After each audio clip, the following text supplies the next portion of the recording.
Hello everyone, how are you doing? This is MD Tech here with another quick tutorial. In today's tutorial, I'm going to show you guys how to print a web page or a full page screenshot in the Microsoft Edge web browser.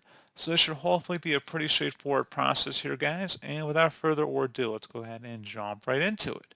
So all you have to do is open up the menu icon up at the top right corner of the browser window. Just go ahead and left click on that. And then you want to select where it says web capture. Alternatively, you can select the Control, Shift, and S key combination to open that as well. So at this point, you go ahead and actually capture a specific area, like a screen snipping.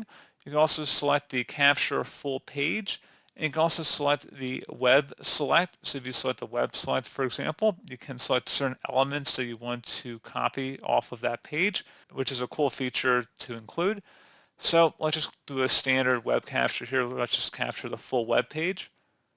And then if we saved it to our desktop or our downloads folder and we opened it up, that's all you have to do. Pretty straightforward process, guys. So as always, thank you for watching this brief tutorial. Do hope I was able to help you out, and I do look forward to catching you all in the next tutorial. Goodbye.